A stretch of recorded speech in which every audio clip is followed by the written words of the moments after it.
Hi, welcome to my humble homestead and garden side chat. So today I have my fireplace going with the low flame. I'm kind of going to let that get a little ashy, and I'm going to cook for you a whole meal over the fireplace in tinfoil.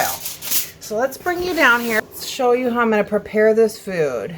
I do have some cast iron that I can use in my fireplace, but I wanted to show you how you can do it if you don't. I'm using this premium quality, this really heavy aluminum foil that I got at Costco. All right, it already comes in these sheets. One thing with aluminum foil is you don't want to salt your food before, because it can cause some of the aluminum to leach into the food with the salt.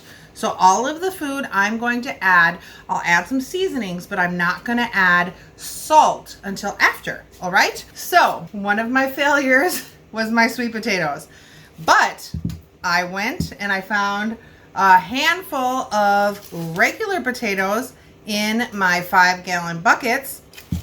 And I thought, well, that's awesome. I will take those, wash them up, and cook those up in my fireplace.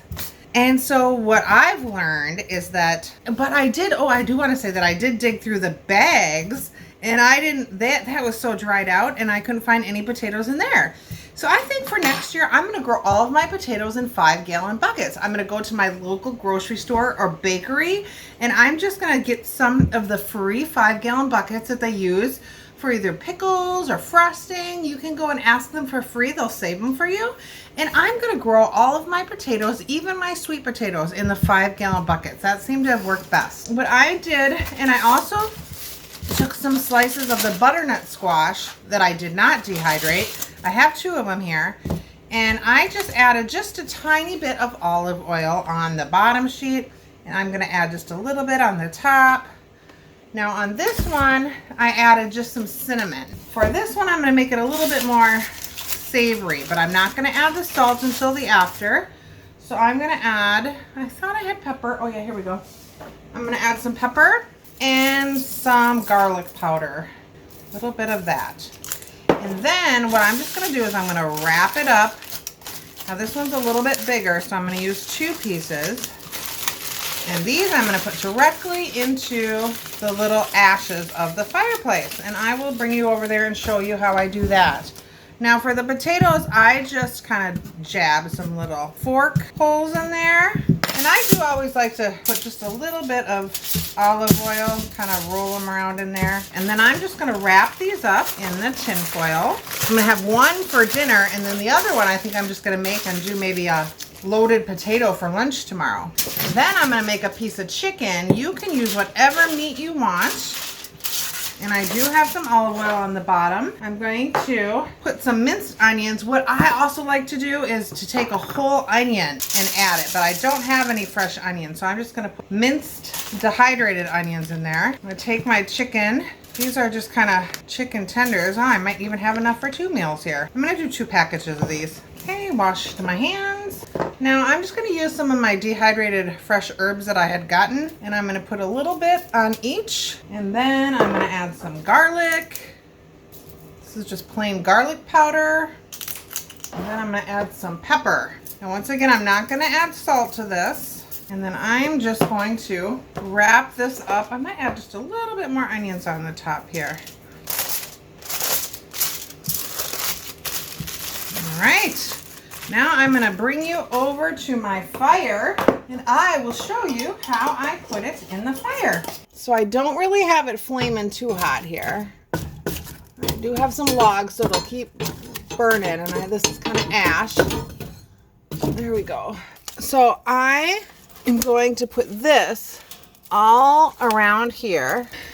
And I'll put my potatoes here, my other potato over here. My chicken I want a little bit closer to the fire here. So I'm going to put that like up about like here. Just kind of like that. All right, so there we have it. And I think in about, 10, 15 minutes, I'm going to come and flip those. So I'm going to cook these, and I'm just going to come and flip them in a little bit.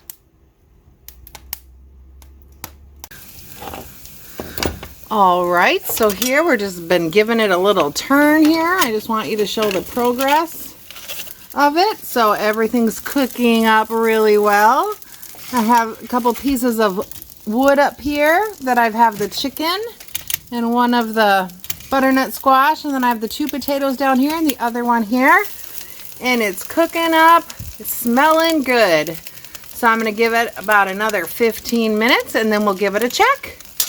All right, see you soon. Okay, let's unwrap our presents and see what we have. Oh yeah, this potato is definitely, let me switch here, definitely done.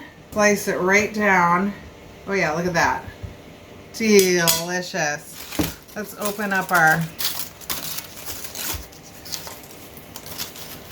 our butternut squash. Wow, it is like super tender, you guys. I'm just gonna take it right out of the skin here. It's hot. I'm gonna let it cool, then I'm gonna pull the skin off. I'm gonna add butter to both of these, and I'm gonna just add some salt and pepper. Does this one have the cinnamon? Nope, that one just has the pepper. If it had the cinnamon, I would add a little bit of brown sugar. And let's look at this chicken. Oops, I didn't want to get the... Look at that chicken. Oh my gosh. Let's butter knife cut into it here.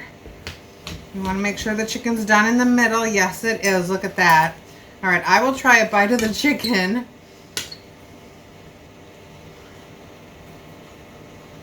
Oh my gosh, it has such a smoky taste, you guys. So I'm going to have this. I'm going to butter it up. Add my salt and pepper, and that is what I will have for dinner. That is how you cook over a fireplace with just tin foil. So if you ever lose power and you have a fireplace, you can still cook a full dinner. Thanks so much for watching, you guys. Be blessed. Have a great night. Like, subscribe, and share. Bye.